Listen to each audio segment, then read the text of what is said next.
Ndio. Karibu kwa kikao hiki. Asante sana. Watu wa Northern Kenya wanangoja kikao hiki sana kwa sababu ya tamishi yako ya kusema ya kwamba hii region ya Northern Kenya, lakini kwa sababu ya watu wa viongozi wa region. Tafadhali sana. Asante sana. Kwanza nataka niseme karibuni sana, na nichukue nafasi hii kusalimia watu wetu katika kaskazini ya Kenya, wale wakaaji pale Mandera, Wajir, Garissa, Isiolo, Marsabit na pahali popote jamii ya Wasomali, Waborana wote wanakaa katika. Na niseme nimeshukuru sana nimepata nafasi ya kuongea na hawa mambo ya vile watu wetu wanakaa. Mimi nikiwa kiongozi katika Jamhuri ya Kenya, ninawapenda Wakenya wote, na nimekuwa na hamu sana kuongea na watu ya kaskazini ndio wanielewe mimi na waelewe msimamo wangu katika uongozi wangu na vile mimi naonelea Kenya yetu inaweza kukaa, na sana sana zile shida ziko katika kaskazini ya Kenya.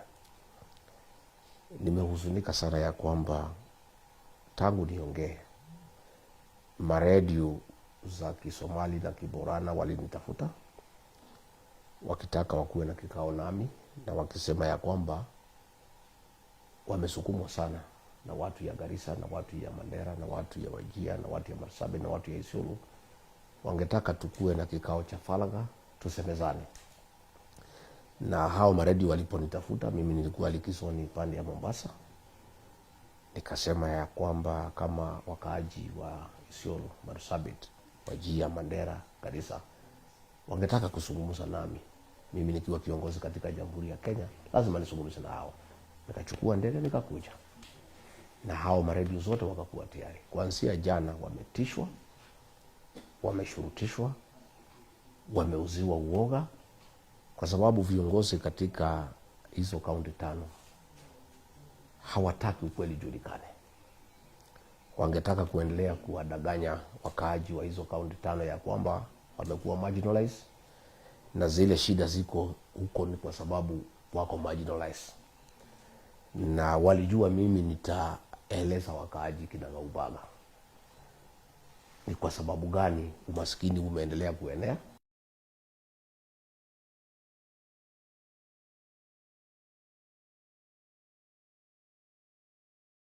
niongee na wakaaji wa Wajir, Mandera, Garissa, Marsabit na Isiolo. Na hao vijana wakauziwa uoga, wakaogopa na wakakosa kufika. Lakini kwa wale wachache wamefika, tutaendelea. Lakini mimi ningetaka niambie hao viongozi wa Northern Kenya ya kwamba watu ya huko si watumwa wenu. Mumewakalia siku mingi, mumewaumiza siku mingi, pesa zao mumetumia vibaya, wamepata shida. Hiyo maneno yote mumefunika, hamtaki ijulikane. Wakati umefika wakaaji wa Northern Kenya wajue ukweli, ndio waanze safari ya ukombozi, ya kujikomboa kutoka kwa uongozi baya na uongozi ya kuwaumiza na kuwashurutisha.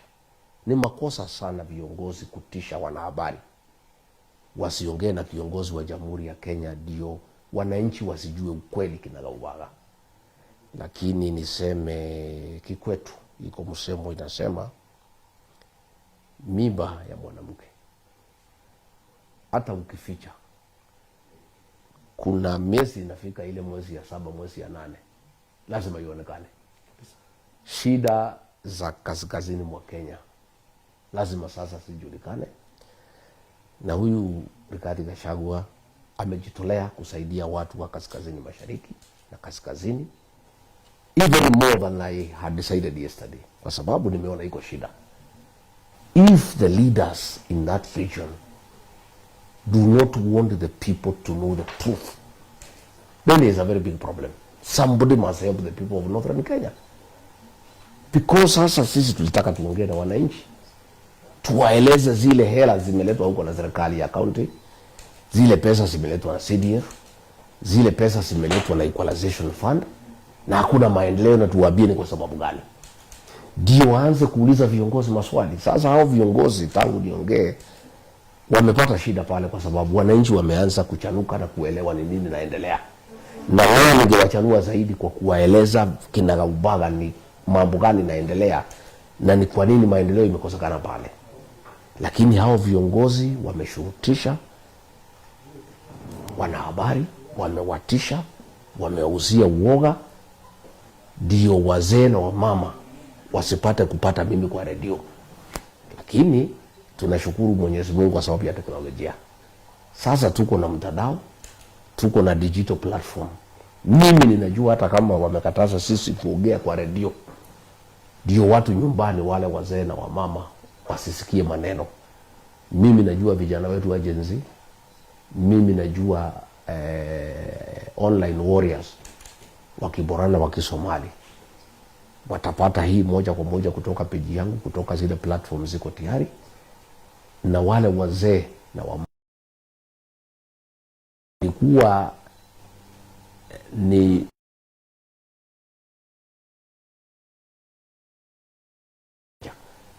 lakini hao wametishwa, hizo redio sasa hakuna. Lakini hii habari itawafikia. Mimi niseme mimi ni mzalendo wa Kenya, na mimi nashughulikia Wakenya wote, na lazima tuanze kuambiana ukweli. Na mimi nimeshutumiwa katika Northern Kenya wakiongozwa na Aden Duale na magavana na MPs ya kwamba mimi sipendi wa Somali, ya kwamba mimi nachukia wa Somali, kwamba jamii yangu ya Mlima Kenya tuko na matatizo na wa Somali. Hiyo ni uongo mtupu. Ndugu yangu, vile ilifanyika ni kwamba Aden Duale ni kibaraka ya William Ruto, na William Ruto aliponitoa kwa ofisi, hata akijua ya kwamba watu wangu, jamii yangu ndio ilimpatia kura karibu milioni 4 kumfanya yeye kuwa rais, mpango vile ataunganisha Wakenya wote kupigana na kuangamiza jamii ya Mlima Kenya. Ile inaitwa 41 versus 1. Na mtu mmoja alipewa hiyo kazi ni Aden Duale, afanye juu chini jamii ya Mlima Kenya ikosane na jamii ya Wasomali. Na ndio akaanza kunitubia makobora kusema mimi ni mkabila, mimi nachukia Wasomali, Wasomali na rigijia wesiki sana, Wakikuyu na Wasomali wako na matatizo. Ndio William Ruto afaulu kukosanisha jamii ya Mlima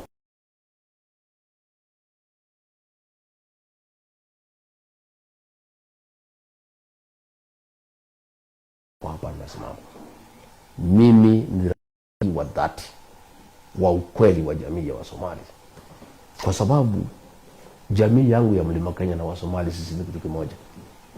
Sisi ni wafanyabiashara, sisi ni watu ya kujitafutia, sisi ni watu ambaye tuko na bidii.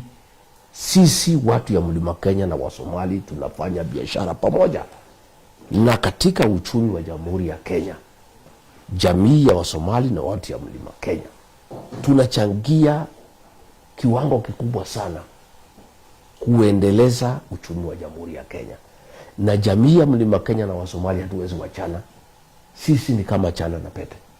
DNA ya Wasomali na DNA ya watu ya Mlima Kenya ni moja. Sisi ni watu ya bidii, sisi ni watu ya biashara, sisi ni watu ya kutafuta, na sisi ni watu ya kwenda kila pahali katika Jamhuri ya Kenya kutafuta. Pale Karatina, bucheri zile zote zinatuzia nyama ni za Wasomali. Pale Nyeri town Wasomali ndio wenye kuvuma. Hii Thika wamejaa hapo. Pale Nakuru wao Wasomali wako kila pahali Kikuyuni. Tunafanya biashara pamoja. Hapa hii Isili, siku tulikuwa na ile Garissa mall, tuko na hizo mall zimekuja. Ile biashara iko hapa Isili ambayo inasimamiwa na Wasomali.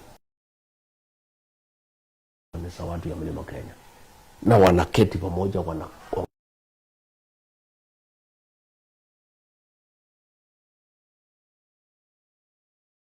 chuuzi wanaenda pale kwa Wasomali, wanabeba kania, wanaenda wanauza, wanachukua, wanaenda wanalipa wafanyabiashara ya Wasomali. Hii Isili bila Wasomali na Wakikuyu hakuna biashara iko hapo, na sisi hatuwezi wachana, kwa sababu sasa hawa watu ya Mlima Kenya wakikosana na Wasomali wanatoa mali wapi ya kuenda kuuza? Hawa Wasomali wakisikiza Duale wakosana na watu ya Mlima Kenya, customer yao atatoka wapi? Uhusiano wetu na Wasomali ni maisha yetu na kesho yetu. Na mimi nikiwa kiongozi katika Mlima Kenya na kiongozi wa Kenya, sitakubali Aden Duale na vibaraka wake wakuja katikati yetu na Wasomali. Na mimi nikuambie ndugu yangu, ukitaka kujua sisi na Wasomali ni kitu kimoja, pale Nyanyuki iko constituency inaitwa Laikipia East. Pale 90% ni Wakikuyu. Iko Waturkana, iko Wamasai, iko Wasamburu na iko Wasomali 1%. 1% only. Kijana naitwa Dedi mwaka 2017 Msomali amepigiwa kura na Wakikuyu, amekuwa mbunge wa Laikipia East, aongoza Wakikuyu. Itakuwaje jamii inasemekana imechukia Wasomali inaweza chukua Msomali imchague aongoze hao? Hiyo ni upuzi na ni ujinga na ni mambo haiwezekani. Imekuwaje Wakikuyu pale wameshikana wamesema yeye Msomali tuongoze? Hapa Kamukunji huyu mheshimiwa Hassan, Wasomali hapo ni 17%, Wakikuyu ni 50%. Hao Wakikuyu wamechagua yeye mara 4 awaongoze. Itakuwaje useme ati hii Wakikuyu wanachukia Wasomali na Wakikuyu wenyewe wameshikana wamechagua Msomali awaongoze? Ukiona watu wanakubali jamii nyingine iwaongoze ni kwa sababu ya urafiki na kuaminiana katika hizo jamii mbili. Na mimi ndio nasema nikiwa kiongozi pale Mlimani nitafanya kila juhudi kuhakikisha ya kwamba uhusiano kati ya jamii ya Wasomali na jamii ya Mlima Kenya, hatutakubali Ruto aingilie kupitia Duale, kwa sababu Ruto ndio anatumia Duale, na Duale ndio mwenye kuleta uhasama na fitina na propaganda ya kwamba sisi tunachukia Wasomali. Kama tungekuwa tumechukia Wasomali, si tungekuwa na shida nao Karatina, tungekuwa na shida nao Nyanyuki, tungekuwa na hao shida Nakuru. Sisi na Wasomali ni kitu kimoja, na huyu Duale hawezi ongea kwa niaba ya jamii ya Wasomali. Yeye anasema ati ndio kingpin ya Wasomali. Ati kama yeye ameongea Wasomali wameongea. Kama yeye amefurahi Wasomali wamefurahi. Kama amekula Wasomali wamekula. Kama ameshiba Wasomali wameshiba. Sasa yeye anataka kuunganisha jamii ya Mlima Kenya na jamii ya Wasomali. Jamii mbili katika Kenya zimeishi kwa amani, zimefanya biashara pamoja, ya kwamba Wakikuyu wamechagua Msomali akuwe mjumbe wao. Hapa Thika kuna mzee alikuwa anaitwa Ali Kabati, amechaguliwa na watu ya Thika Wakikuyu mwaka 20 kuwa deputy mayor. Wakikuyu wanaenda wanasema huyu mzee hana dhuluma, anapenda haki, ni mtu ya maendeleo, hana ubaguzi, wanamchagua. Wewe Aden Duale utaingia katikati ya Wasomali na Wakikuyu na njia gani? Hatuwezi kubalia wewe. Na mimi naomba jamii ya Wasomali, tafadhali msiangukie hiyo propaganda ya uongo ati Rigathi Gachagua anachukia Wasomali. Rigathi Gachagua anachukia Wasomali namna gani na jamii yake ya Mlima Kenya anapenda Wasomali? Mimi mwenyewe Rigathi Gachagua anafanya biashara na Wasomali. Iko mzee mmoja anaitwa Abdurrahman Abdi, rafiki yangu, tumefanya naye biashara mwaka 30. Na wacha nikwambie ndugu yangu, mimi napenda Wasomali sana kwa sababu ni watu ya haki na ukweli kama mimi. Mimi ni mtu ya ukweli na ni mtu ya haki. Msomali mkikubaliana kitu, hakuna haja ya kuandikania. Mimi leo nikitaka shilingi bilioni 3 nipigie Wasomali marafiki zangu hapa Nairobi, italetwa hapa asubuhi bila kuandikania, na mimi nitakuja nirudishe hiyo. Deputy President ya Msomali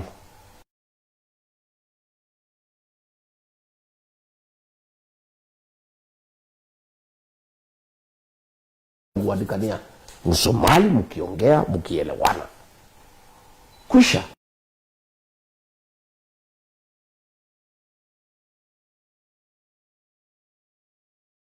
Nataka leo nikiongea na jamii ya Wasomali niwaambie Rigiji ni rafiki wenu, jamii ya Mlima inawapenda, nyinyi ni our business partners na hatuwezi wachana.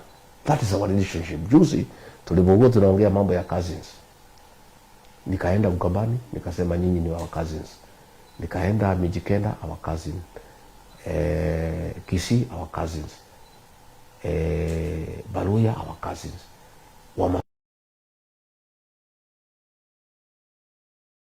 Sema wewe Rigiji, nimesikia sasa uko na cousins, uko na mashemeji, sisi wa Somali. Nikasema you are business partners.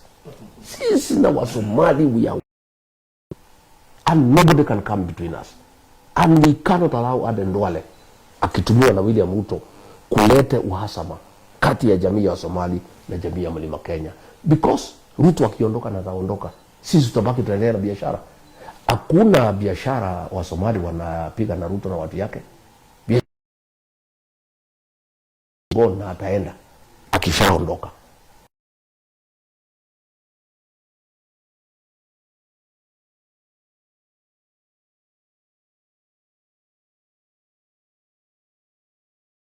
Na mimi naomba jamii ya Wasomali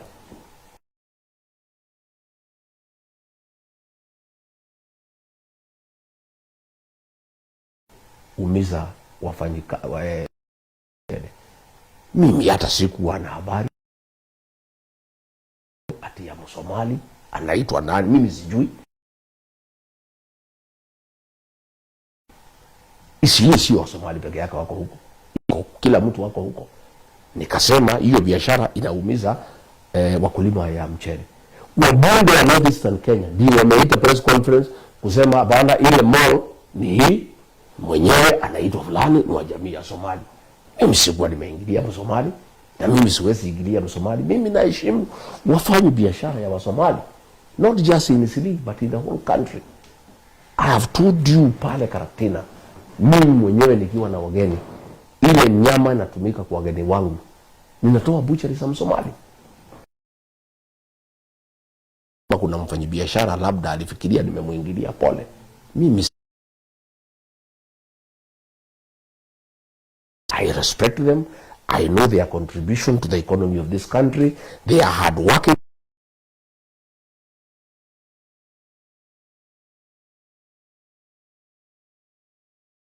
Rigiji anapiga wafanyabiashara ya Wasomali. Wapi mimi? There is one person who was ile biashara wanafanya na Ruto inatuangaisha kama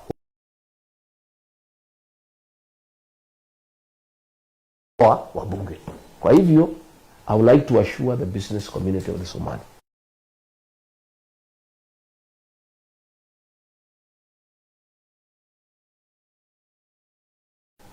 na support biashara, na ndio naona mimi napigania wafanya biashara kwa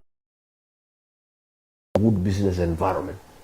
I want to encourage our Somali business people in Isili and elsewhere, mpanue biashara zenu, muendelee vile mnaendelea, na muendelee kuwa waangwana na watu waaminifu.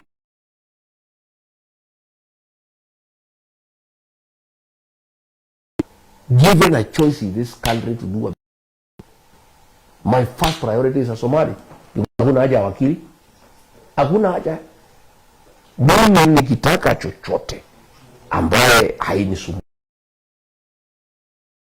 Iko wakati nilikatakata property yangu pale Embakasi, niliuzia Wasomali kwa sababu sina hasara ya wakili. Wengine nikiwaambia nimuuzie kitu, aleta wakili yake, nilete yangu, nikuliwe 200,000. Nikitaka kuuzia Msomali plot yangu, akihakikisha ni yangu, akifanya saja kiona ni yangu, sana hakuna kuandikania, maneno naisha. Kwa hivyo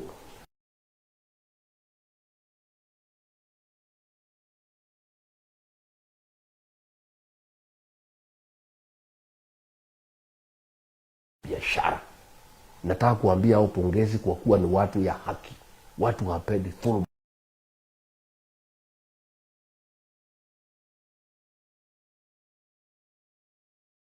Wajue watu ya Mlima na watu ya Northern Kenya we are one people. Watu wangu wamejaa pale Garissa, ndio wanafanya biashara hapa na Wasomali, wamejaa Wajir, wamejaa Mandera, hii Isiolo niko na watu wamejaa huko. kila pahali Moyale wako huko, everywhere in the northern Kenya.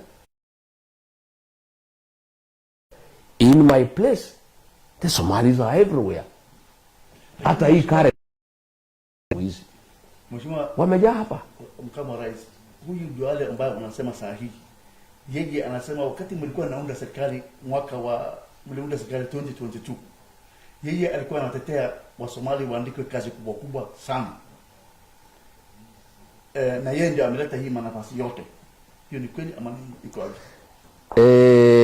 Huyu tulitafuta serikali na yeye mdomo mrefu, mambo mingi aliletea Ruto, alikuwa watu wataki hata ile shida Ruto alikopata Northeastern, Raila alimshinda kwa mbali. Mimi nimekuja kujua kama nimekuwa deputy president,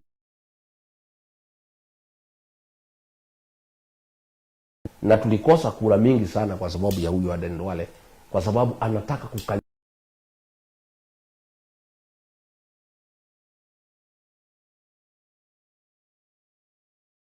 Hakuna kazi Aden Duale alipatia Wasomali. Ile serikali tuliunda na William Ruto tulipatia Wasomali. In fact ile shida ilipatikana kubwa na mimi ndio tulianza kupigana na Aden Duale. Na ni mzuri niseme leo, anajipenda sana. Kulikuwa mimi kuna kamati William Ruto alikuwa ameniambia nisimamie ya kupeana kazi. Watu majina naletwa, tunaangalia, tunasikizana. So William Ruto anasema lete majina. Mimi nikaanza kusikia malalamiko Mandera, nianza kusikia malalamiko Wajia, nimeanza kusikia malalamishi Isiolo, kila pahali, hata Garissa ingine nasikia. Huyu Duale alikuwa analeta majina ya ile watu ambaye ni vibaraka wake, wabudu, wale ambaye ni sycophants wake. Kuambia ukweli ni kwamba wakati ya Kibaki na Uhuru, Wajia walipata waziri, walipata viti ya mapies. Huyu Aden Duale alitaka watu wapewe kazi, watu wa kutoka hapo kwake, kwa sababu klani yake, familia yake ndogo, na wale ambaye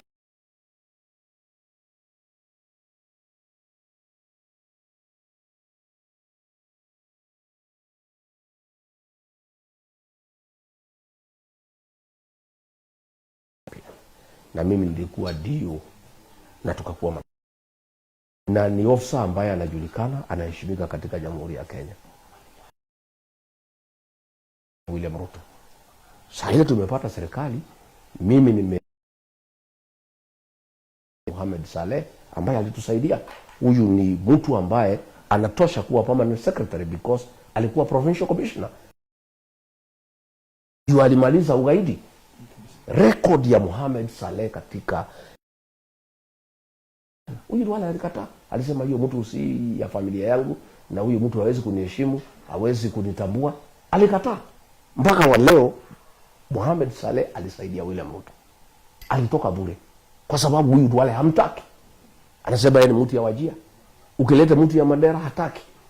Hata huyu amekuwa advisor ya president, huyu anaitwa nani? Hataki yeye, hataki mtu yeyote, anataka watu vibaraka wake. Na ni mzuri nieleze, siku William Ruto anataka kupatia Nuruddin Haji, huyu Director General of the National Intelligence Service, wale alipinga sana sana, na mimi nikauliza Duale, huyu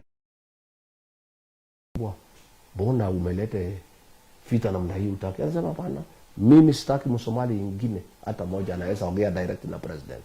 Na hii kiti ya intelligence mtu akipata lazima aongee direct na president. Na sasa huyu Nuruddin Haji akipewa atakuwa aongea na rais direct, na mimi sitaki. Sitaki mtu yeyote Msomali anaongea moja kwa moja na president.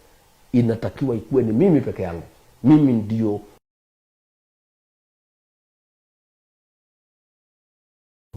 lazima mtu apite kwangu. Lazima nikamuuliza, lakini hii kiti na inakuja nyumbani, na hata huyu na kazi yake ni ya security, na wewe uko na minister wa defense, na yeye apate hii iko makosa. Anasema bwana wewe Rigiji uelewi. Hii Wasomali lazima niwakalie. wakianza kuongea na rais direct, mimi nitakosa nguvu na watanikata miguu huko nyumbani. Lazima kila mtu anataka kuongea na rais apite kwangu, na mimi sitaki mtu mwingine yeyote afike kwa rais. Sasa hapo na rais tukaongea akampatia. Up to today kazi yake ni kumwandamana. So siku mimi tulipitana na Nurdin Haji kwa kikazi, nikaona hapa hafanyi vizuri, mimi nikasema. Duale akajaribu kubidua ati mimi napiga wa Somali. Yeye ndiye alikuwa hataki Nurdin Haji. Mimi nilikuwa namkosoa kwa kazi. Mimi sikuwa nasema ati namchukia. Mimi nilikuwa namkosoa kwa kazi. Huyu Aden Duale, huyu ndugu yake kutoka Garissa, alikuwa hataki aingie kwa hiyo kazi. So niseme pale, hata hii majournalist yote wametishwa ni Aden Duale, kwa sababu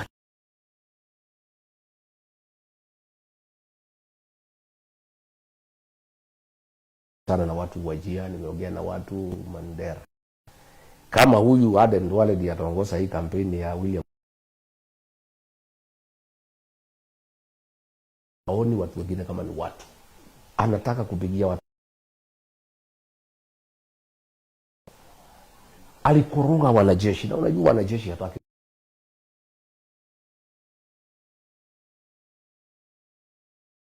Yeye ni commander in chief, hawezi approach ye direct kusema deputy president mwambie rais huyu Duale anatukoroga.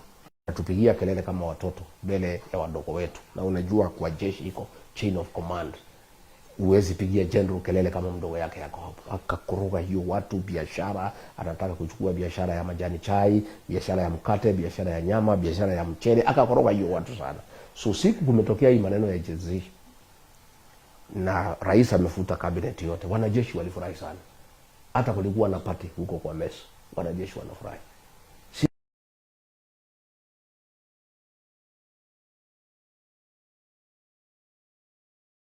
Ndio alimtoa baada ya wiki mbili, alikuwa amemweka defense. After 2 weeks kuna kitu walipata, na ukiangalia list ya ile watu wote walipata kazi, ni wachache sana wale walipata nje ya ile watu vibaraka yake wale wanaketi naye hapo. Kwa hivyo niambie wa Somali, shida yao si Rigiji, shida yao ni Aden Duale na viongozi wao. Wajue vile watakaa na viongozi wao, watakaa nao namna gani. Tangu mheshimiwa mkama rais, tangu ugatuzi, matrilioni ya pesa imeenda kwa Northern Kenya, lakini wananchi wa huko wanashangaa ya kwamba ilihadi kupelekwa matrilioni ya pesa hakuna kitu kuonyesha. Iko shida gani? Shida inatoka wapi? Ndugu yangu, ndio mimi niliongea na ndio wakaaji wa hizo kaunti 5 wakauliza maredio waniite. Ukweli ni kwamba Northern Kenya ilikuwa marginalized from 1963 na ikabaki nyuma sana na watu wakapata shida mingi sana. Hiyo ndio ukweli. Lakini katiba mpya ya 2010, the new constitution 2010 was very kind to the people of Northern Kenya, kwa sababu ilileta devolution, ikaleta mambo ya equalization fund. CDF pia iko sawa.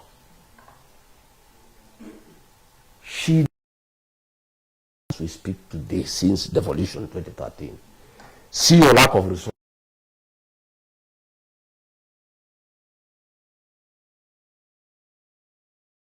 Pesa ya devolution, ya equalization fund, pesa ya CDF katika hizo county 5 wame receive more than $1 trillion shillings. But when you go to the ground, na ndio niliona governor wa Wajia akimpigia kelele jana kusema amefanya kazi nini, watu wa mchallenge. Ukienda ground, there is nothing. Iko mtu amenitumia mimi message anasema Wajia iko tu shule moja ya watoto wale hawasiki, deaf children, one for the whole county, na haina maji, haina choo. Wajia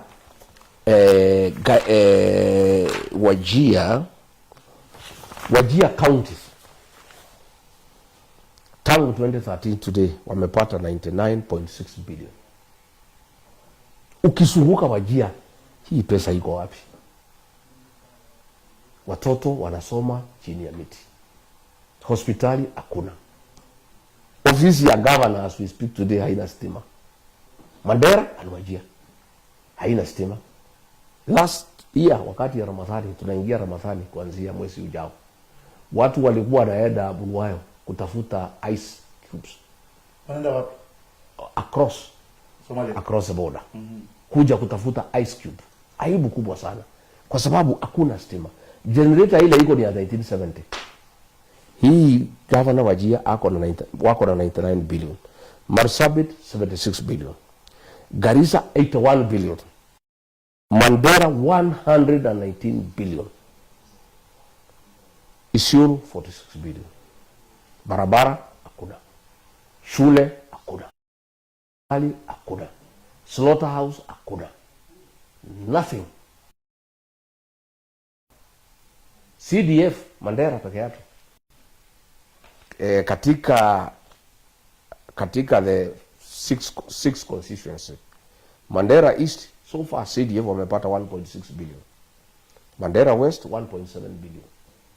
Mandera North 1.8 billion. Mandera South 1.8 billion. Banisa 1.5. Lafi 1.6. Hakuna shule. Ukija hapa Kikuyuni hapa with similar amount, mashule ya orofa kila mahali watoto wanasoma. Ukienda hapa Kajiado North, hapa Ongata Rongai, niliona Wasomali wanakaa hapo wengi. Uliza hawa. Hii Kajiado North, mheshimiwa anaitwa Ngogoyo amechaguliwa juzi, amemaliza mwaka 3. Amejaza mashule Kajiado North. Watoto wa Somali na wengine wanasoma huko, wa Masai, Wakikuyu wanasoma huko. Hii pesa ya CDF. Na ndio hizi radio zimesimwa, wamekatazwa kuja kwa sababu hataki hii maswali. Mjumbe amekuwa amechaguliwa 25 years. Mjumbe pale Dadaab, I don't know, 15 years. Is nothing on the ground. Hizi pesa ndugu yangu, ungepatia hii wajumbe hapa kwetu Mlimani, every ward in Mandera would have 2 boarding schools, moja ya vijana, moja ya wasichana. Iko mpaka swimming pool, iko borehole, iko solar, inakaa kama academy. Hii pesa imeenda North Eastern. Inaweza jenga Alliance High School in Wajir, watoto wakuwa wakienda huko. Inaweza jenga Mangu High School. Inaweza jenga Kapsabet Boys. Hii pesa inatosha. Na mimi nataka kuuliza wakaaji wa Garissa, Wajir, Mandera, Marsabit, Isiolo, mketishe viongozi wenu chini, mwaulize hii mjumbe iko hapa ya Kiharu kwani anatoa pesa wapi? Na Mungu bunge moja na mnapatiwa pesa inatoshana. Kila mjumbe anapata 150 billion every year. Yenu inaenda wapi? Why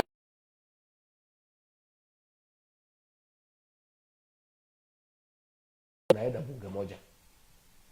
Pesa mnapatiwa inatoshana, yao inaonekana, yenu iko wapi? Show us the schools. Tuoneshe shule ni hii umejenga, tuoneshe hii, tuoneshe hii. Watoto wanasoma chini ya miti. Is a shame. Ni aibu kubwa sana ya kwamba ile pesa imeletwa Northern Kenya. Since 2013 kuna watoto wanasoma chini ya miti. Ni aibu kubwa sana. Kama hiyo wajumbe wangekuwa hapa Kiambu, wangepigwa mpaka kiboko. Wangepigwa mpaka kiboko. I'm telling you. Hapa kama ingekuwa ni hapa, wangepelekwa sokoni, kutolewa nguo na kupigwa, kuchapwa. Ati umepata pesa hii yote na hakuna shule, ati watoto nasoma chini ya miti. Hakuna maji, hakuna choo, hakuna stima, hakuna darasa, hakuna walimu. How do you explain kwa ile watu ambao walikuchagua? Why are these facilities not there? Number 2, mimi nilikuwa pale bunge between 2017 and 2022. Sisi tulikuwa tukimaliza bunge Thursday, tunateremka, tunaenda kuzunguka kuona development, kupanga. Tunarudi Jumatatu jioni, tunapatiwa mileage kidogo ya kuweka gari mafuta na kurudi. Hawa wabunge ya North Eastern hawaendi kwa ground. Wako Nairobi, wako Dubai, wako Cape Town, hawaendi, they don't go to the ground, they stay Nairobi. Juzi nimesema hawaedangi, wanafanyia kazi Nairobi. Wakaita press conference Nairobi kukanusha ya kwamba ati wakai Nairobi, wanaita press conference Nairobi. Kwa nini hawaendi ground? Pale bunge iko kitu inaitwa mileage claim. Wabunge ya Mandera na Wajir wanapata pesa mingi zaidi kila mwezi, between 1.5 to 2 million ya usafiri. Ningetaka kuuliza watu ya Mandera kama mmeona huko hii pesa wanakula na waende, kwa sababu unalipwa kwenda constituency. Wakati kama huu wako recess, ningetaka kuuliza watu ya Mandera saa hii na Wajir na Garissa kama wameona waheshimiwa huko. Saa hii tu nimesema nitaita hii interview, ndio gavana Wajir ametoka Dubai amekuja kunijibu. Wanakaaga Dubai weekend, wanaenda kupumzika. Wengine wako Serena hapo, wako Wajir wanapumzika. Wakiulizwa watoto wenu kwa nini hawaendi Wajir wasomee na watoto wengine, wanasema huko hakuna usalama na hakuna facilities na hakuna maji. Sasa watoto wa wale watu walichagua nyinyi hawezi kuja Nairobi, hawezi kwenda Mombasa, hao watafanya nini? Si wanaishi huko na hakuna usalama, hakuna facilities, hakuna maji. Mimi nataka kuuliza wapiga kura ya Mandera, Wajir na Garissa, nyinyi ni Wakenya wa aina gani? Sielewi nyinyi. Mimi mtakubali namna gani mchague mtu mwaka 20 hakuna kazi amefanya, hakuje ground, anakaaga Nairobi na mnaendelea kumchagua ati wazee wamesema? Alafu mnaendelea kulalamika mambo ya umaskini, mambo ya watoto kuhangaika. Hakuna pahali Kenya akina mama 50% wakijifungua wanajifungua nyumbani. Hakuna pahali Kenya mortality rate ya watoto na wamama kukufa wakijifungua iko juu kama Garissa. Na Duale ndio minister for health. Yeah? Mimi nauliza wapigaji kura ya Garissa na Wajir na Mandera, na ndio walitaka nisiongee na maredio kwa sababu hii ni maswali mimi nauliza. Nyinyi mtakubali namna gani kuendelea kuchagua viongozi wako na pesa, wamepewa pesa, haitumiki? Na ukweli ni kwamba tuseme ukweli,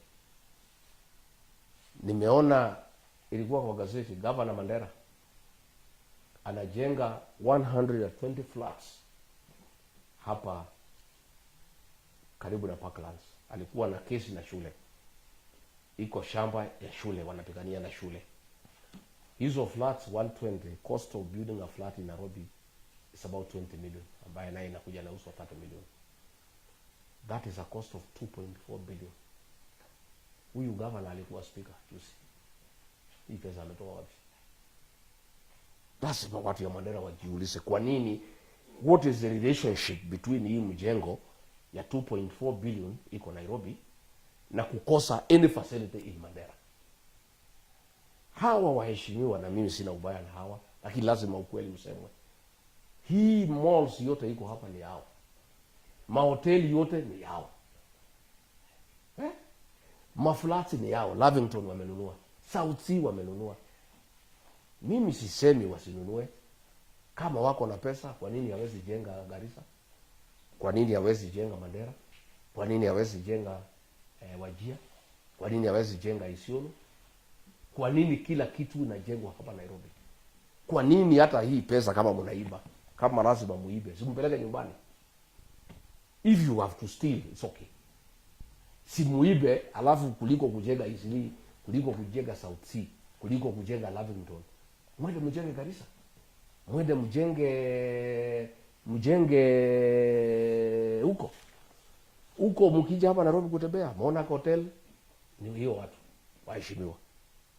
Amara Gardens waheshimiwa. Yeah? Ukienda Dubai waheshimiwa. Ukienda, nilikuwa Cape Town, nilikuwa deputy president, naoneshwa flats ya waheshimiwa kutoka Northern Kenya. Nilikuwa Dubai na ndio hii estate yote ni waheshimiwa kutoka Northern Kenya. Sasa hapa Karen wamenunua kila kitu, wanajenga hapa. Hatusisemi hii waheshimiwa wasijenge, hapana, ni haki yao, lakini si wafanye kazi nyumbani. Why are you building malls when there are no schools where you come from? Gavana wa Mandera kwao nje, there is no school hapo nje. Mtu amenipigia simu. Watu nasoma kwa miti. Kuliko hii hata kama ni pesa yako hii 2.4. Unajenga maflats hapa. Si usikilie watu ya nyumbani huruma uchukue 50 million peke yake out of 2.4. Hapo nje kwako uende ujenge kashule kazuri. Watoto yenu hapo nyumbani wasomee.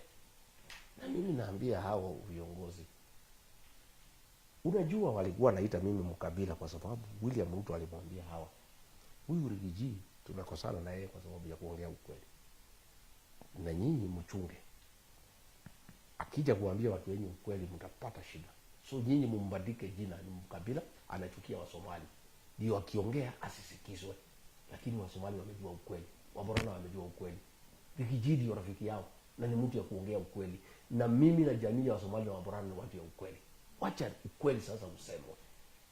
For how long watu wa Mandera, watu ya Garissa, watu ya Wajir, watu ya Marsabit, watu ya Isiolo wataendelea kuumia na pesa iko ya kufanya kazi?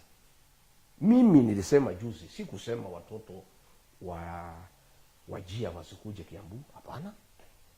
Nilisema ni makosa watu ya Kiambu wajenge mashule. Watu ya Wajir wapatiwe pesa wajenge mashule, wakatae kujenga, wakule hizo pesa. Alafu watoto ya Wajir wakuje wasukume ile ya Kiambu. Hiyo nilisema si haki. Sisi obiletu tukitaka watoto wote wa Kenya wajuane na wapendane. Sisi tukitaka watu ya Mandera wajenge mashule kubwa kama Alliance. Watoto ya Mandera 20 wakuje wasomee hapa Kiambu. Watoto 20 waende wasomee Mandera. Watoto ya Nyeri waende wasomee Wajir. Watoto ya Wajir wakuje Nyeri.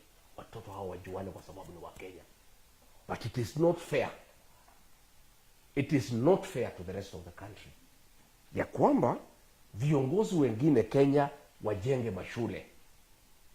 Watumie zile pesa serikali imetoa wajenge mashule. Wale viongozi wa Northern Kenya hizo pesa wakule, waibe watumie, wakose kujenga chochote. Alafu wao watoto wakuje wasukume hao.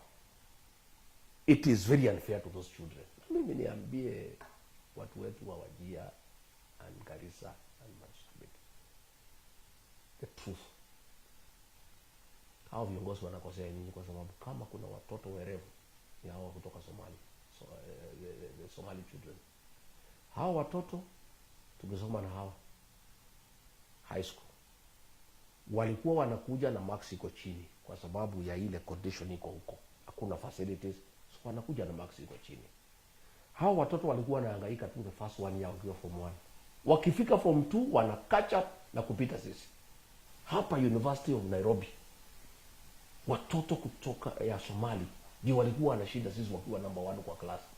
Hao watoto ni vile tu wamekosa facilities nzuri wasome. Na mimi naambia hao viongozi, mnasema nyinyi ni Waislamu mnasoma Qur'an. Mbona mnadhulumu watoto wenu?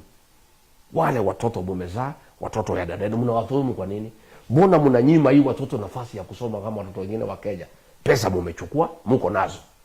Mbona hizi pesa mnaenda kujenga maflat, mnaenda kujenga malls kuliko kujengea watoto wenu? Nao watoto ni watoto wenu. Na nyinyi mnasema ni Waislamu, ati mnafuata Qur'an. Mimi nimejaribu kuuliza Qur'an inasema nini? Inasema haitaki dhuluma. Kwa nini mnadhulumu watoto wenu? Wa wale wazazi wenu wamechagua nyinyi mnawadhulumu. Mnawanyima haki yao kama watoto wa Kenya. Na pesa mmechukua kwa serikali. Pesa mmechukua ya CDF. Kwa nini Mungu hawezi kugusa nyinyi mkuwe na huruma? Mhurumie hii watoto. Muwajengee madarasa nzuri. Muweke stima, muweke choo, muweke maji. Mbona mnawacha akina mama wanahangaika? Hamwezi tafutia hao maji. Waache kuhangaika kutembea kilomita na kilomita kutafuta maji. Mbona mnawacha akina mama wakufe wakikosa hospitali ya kwenda kujifungua watoto? Na mko na pesa, kwani nyinyi wanyama? Nyinyi pia ni binadamu. Na mnasema nyinyi Waislamu. Ati mnafuata Qur'an. Qur'an inasema usithulumu binadamu mwenzako. Mbona mnadhulumu hawa wa mama wa kwenda kujifungua? wanapata matatizo, wanakufa, watoto wanakufa, na pesa muko nazo, mumetajirika, muko na manyumba Dubai, muko na manyumba Cape Town, muko na manyumba Durban, Lavington ni yenu, South Sea ni yenu, Eastleigh ni yenu. Hizi klabu zote tulikuwa tunaenda kufanya gym umejaa huko. Nyinyi ndio wenye kusema kila kitu Kenya, ni vile mumetajirika. Lakini nyumbani ni umaskini tupu. Iko haja gani wewe utajirike useme uko na flat, unajenga nyumba 120 flats pale hapa Nairobi Parklands, unajenga 120 worth 2.4 billion. Yet akina mama nyumbani wanachota maji chafu kwa chini, wakikunywa wanakuwa wagonjwa.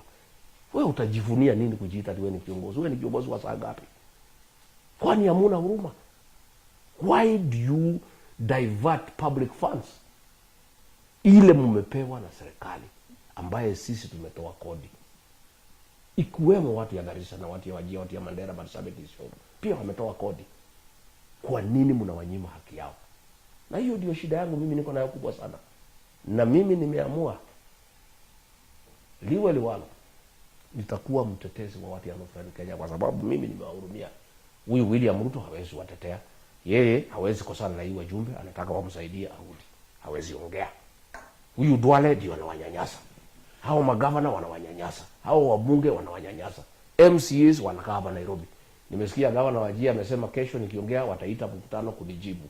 Mimi nataka wakinijibu waseme wapi shule mumejenga, kwa nini Wajir hakuna stima, kwa nini akina mama hawana maji, kwa nini hakuna hospitali, kwa nini hakuna barabara. Hiyo ndio nataka muende mnijibu. Mseme Rigiji anadanganyana. Rigiji anasema Wajir hakuna shule. Tajeni zile shule mmejenga. Shule naitwa Gabatura High School, ilikuwa shule ya kifahari. Shule National School ilijulikana, imekufa. Kwa nini? Iko mjumbe hapo ako na CDF, iko governor hapo. Why is that school dead? What happened to Garissa High School, Northeastern Girls? What happened to Isiolo Girls? What happened? What happened to Wajir High? These were good schools. Kwa nini hatuweki pesa kwa hizo shule? Tuweke maji ya kutosha, tuweke stima, tuweke mabawa, tuweke laboratory, tuweke library. Hata hiyo watoto tuwawekee swimming pool, kwa sababu ya ile hali ya joto, wafurahie kama watoto wengine. Why can't we do that? Sasa kazi yenu Rigiji ni mkabila. Sasa nikuulize ndugu yangu, hii wabunge waliita press conference juzi kunijibu mimi. Nilishangaa sana. Ni mimi wanajibu wakiniita mkabila. Hawakuongea mambo ya njaa na kiangazi ambayo iko katika mashariki, katika kaskazini. As we speak, season 3 they are failed. Pale iko tabu. 2.1 million Kenyans can die. Hawana chakula, hawana maji. Hii wabunge hawaongei, magavana hawaongei, wanaongea tu mambo ya Rigiji ati ni mkabila. Sasa hapo ndio tulikuwa nataka kuuliza. Watu wa Northern Kenya wameniambia nikuulize, Mheshimiwa Naibu Rais, MPs kutoka Northern Kenya wamekutana, wakasema wanataka rais aseme hali ya Northern Kenya saa hii vile iko kiangazi ni national disaster. Mpaka saa hii rais hajasema ni national disaster, amekataa. Kwa nini unafikiri hawezi sikiza hii wajumbe wa Northern Kenya? Rais hana haja na watu ya Northern Kenya. Rais anatafuta kura. Hiyo maneno hapana iko kwa kichwa yake. Rais William Ruto saa hii kichwa yake imeharibika, anatafuta tu kura kwa sababu anaona ataenda nyumbani. Kazi yake ni kusunguka, kupeana uongo na kuhonga watu. Na niseme mimi nilipokuwa deputy president, hiyo mambo ya msaada ya dharura kukiwa na shida ilikuwa chini ya ofisi ya deputy president. Na wale wanakumbuka mwaka 2020 kuwa na kiangazi, niliita mkutano haraka kama deputy president. Nikaita magavana, nikaita MPs, nikaita NGOs, nikaita development partners hao wazungu na kila mtu. Nikaambia rais, hii situation ni national disaster, hiyo usaidizi ukuje. Mimi mwenyewe nilikuja Garissa, nilikuwa Tana. Hakuna siku nikiwa deputy president kulikuwa na njaa na kiangazi 1 month, sijaita mkutano tangu hii kiangazi ilianza. Huyu mtu ya Ruto anaitwa Soprano, hakuna mkutano ameita. Na hao wabunge wenu na magavana hawaongei. Saa hii wameona nimeanza kuongea ndio wanakimbia kimbia. Na unajua jambo la kusitikisha sana, na nina huzuni sana, ile chakula iko mchele, iko maharagwe, kuliko ipelekwe Wajir, kuliko ipelekwe Garissa na Marsabit. Huyu mtu anaitwa Soprano apeleka hapo mlimani kuhonga watu unapelekea watu ya Kinango pahali iko viazi kwa shamba imejaa, ati unapelekea hao maharagwe, unapeleka mchele. Hii msaada hii wabunge wangeongea, waulize hii maharagwe na mchele kuliko ipelekwe Northern Kenya pahali inahitajika. William Ruto na Kindiki wanatumia kufanya campaign hapa kwa Wakikuyu. Hii chakula wanachekelewa, hakuna mtu anako na haja na hiyo chakula. Hii watu ya hapa mlimani wamejitosheleza na chakula. Iko chakula ya kutosha. So ile chakula ambaye ingetumika kusaidia watu wa Wajir, Garissa, Mandera, Marsabit, Isiolo, Tana River, Turkana, chakula hiyo yote Soprano wamechukua, anazunguka nayo hapa akiongea mambo ati sijui fire si fire, sijui bwete, sijui noma, mambo ya ujinga. Kuliko aite mkutano vile nilikuwa nafanya, aite donors wote, development partners, aseme kujeni, aite Red Cross, aite NGOs, aite magavaners, aite MPs, aite county commissioner, seme iko shida Northern Kenya.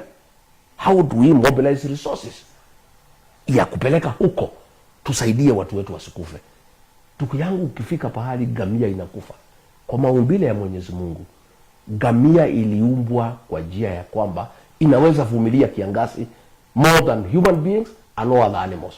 Kama tumefika kiwango gamia inakufa na binadamu na ng'ombe na mbuzi, huyu Kindiki hajaita mkutano ya dharura ya kudiscuss.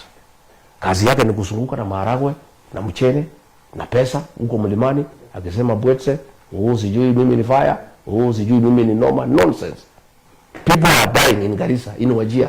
Unaanza kusema tu wewe ni fire. What kind of fire can you be when people are dying? Na hiyo ni kazi yako.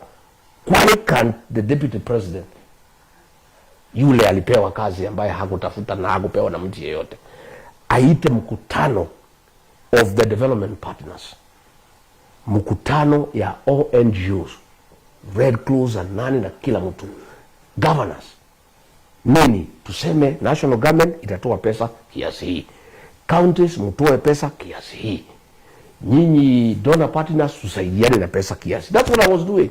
Na mimi najivunia, for the 2 years I was deputy president, hakuna mtu alikufa Northern Kenya. I was spot on.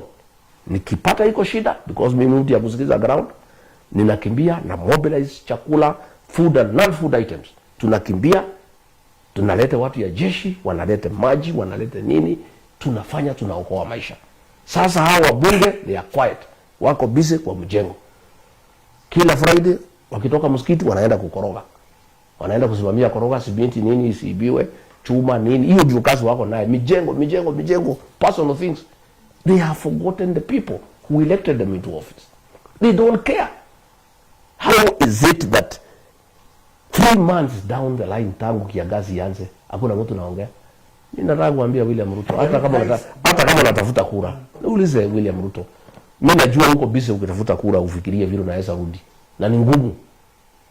Please think about Kenyans, your fellow human beings in Garissa, in Wajir, in Mandera, in Turkana, in Marsabit, in Isiolo, in Tana River, who are dying because of hunger.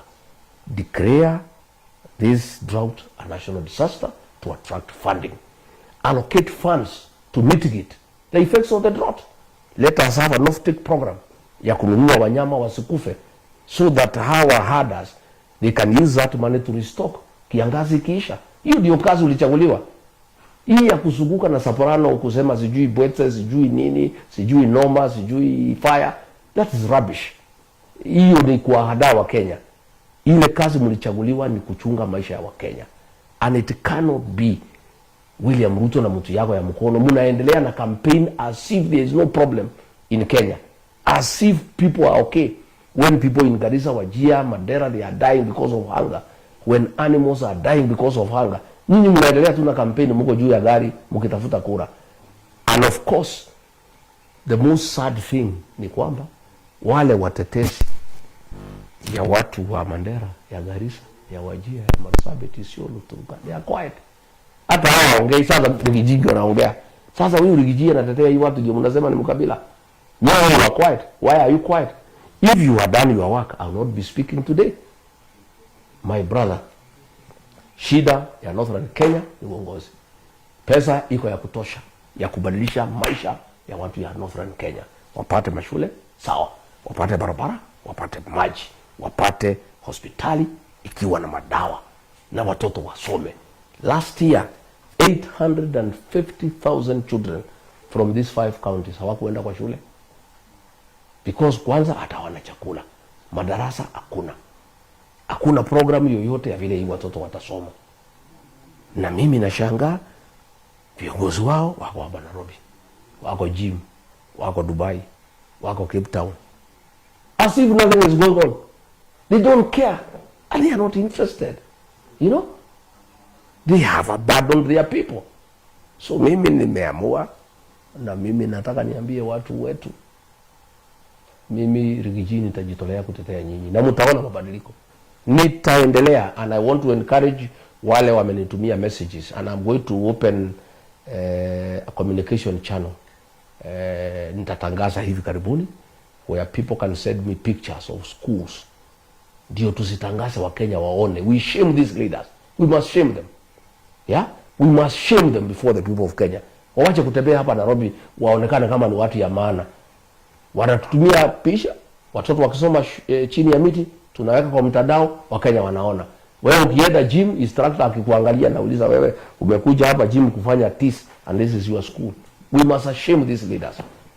They deserve to be ashamed. There is no way they can abandon their people and go on with the life as if their children are not suffering, as if women are not suffering, as if poverty is not ravaging the people who elected them. This is wrong. It's inhuman. It's ungodly. It's unacceptable. And these leaders must be called out. Na mimi nimejitolea, hakuna pahali mimi watanipeleka. Mimi I am one leader. I don't care. Mimi nitaongea ukweli. Na hii ukweli yangu itakuja kuokoa watu ya Garissa, watu ya Wajir, watu ya Mandera, watu ya Marsabit, watu ya Isiolo. I will be your spokesman going forward. And I will be speaking for you. And I'm going to create a channel of communication between me and the people of Northern Kenya. Ndio nipate first hand information. Kama hiyo nimetumiwa nasema there is only one school for the deaf in Wajir. And it has no water. And it has no sanitation. Nimetumiwa mapicha na watu ambaye watoto wanasoma chini ya miti. Hao wajumbe tutawaanika.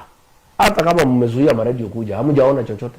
Tutaeleza Wakenya nyinyi akina nani. Ndio sasa mnajenga maflati hapa, mkienda kusupervise mijengo ya orofa 16, mafundi wakikuangalia wanauliza wewe ni kiongozi wa sangapi? Wewe unajenga orofa 16 na kuoni watoto wanasoma chini ya miti. It's a shame. Na mnakimbia hapo msikiti kila siku mkijifanya vile mnaogopa Mwenyezi Mungu. How do you fear God? And you go to mosque every day to pray when you squander funds meant for young children to go to school, wanasoma chini ya miti. Na wewe unajifanya ati vile wewe ni Muislamu. This is a shame. It's unacceptable. And these leaders must be exposed and they must be called out. The liberation of the people of Northern Kenya has begun in earnest.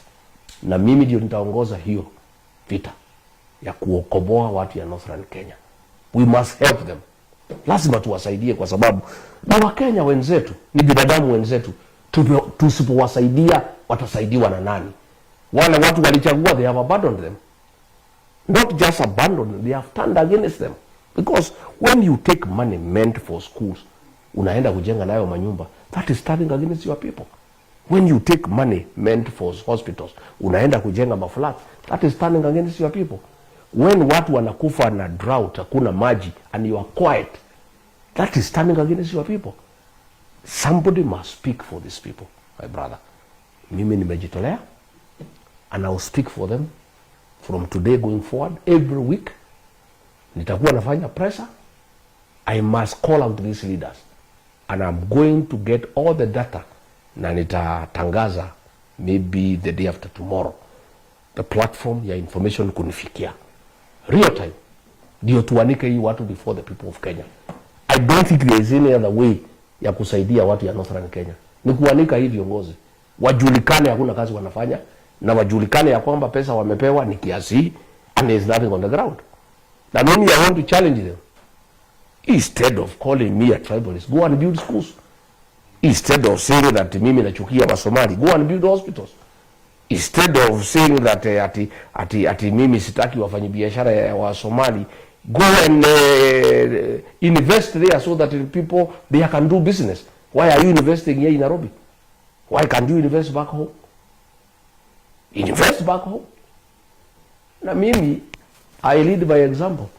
Uliona nilipelekwa pale Senate nikiwa accused at watoto wangu wamenunua hoteli Nyeri. Yes, walikopa pesa, wamenunua hoteli nyumbani.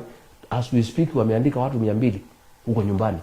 Na hiyo hoteli yao wananunua mboga hapo karibu, wananunua carrots, wananunua kitu hapo, inatengeneza economy hapo Nyeri. That is what you do. How do you say you can help the people of Kenya kama uweza saidia watu ya nyumbani? Na unajua alikuwa ananiingilia ati mtu unatetea watu yao peke yao. No. Hata wa Somali they have a saying. Kama uwezi jegea mama yako nyumba, utajegea namna gani jirani? Kama wewe mwenyewe unadhulumu watu wako, unaweza penda namna gani watu ya mbali? I must work for my people. And you see, how does this thing work out? If watu ya Northern Kenya wangefanyia watu yao kazi, Wakisii wafanyie watu yao kazi, Wakikuyu wafanyie watu yao kazi, Waluhya wafanyie watu yao kazi, Kenya imesimama. Na lazima muwafanyie kwa sababu nyinyi mmechaguliwa. Mnataka nani mwingine akuje afanye kazi Wajia?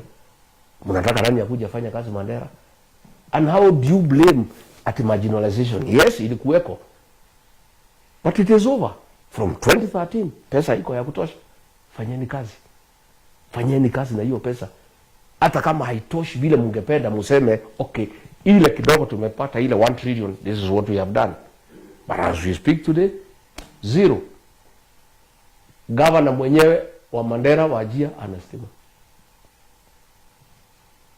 How will the rest of people ya Mandera na Wajia watapata stima namna gani kama governor mwenyewe na governor mwenyewe hana stima?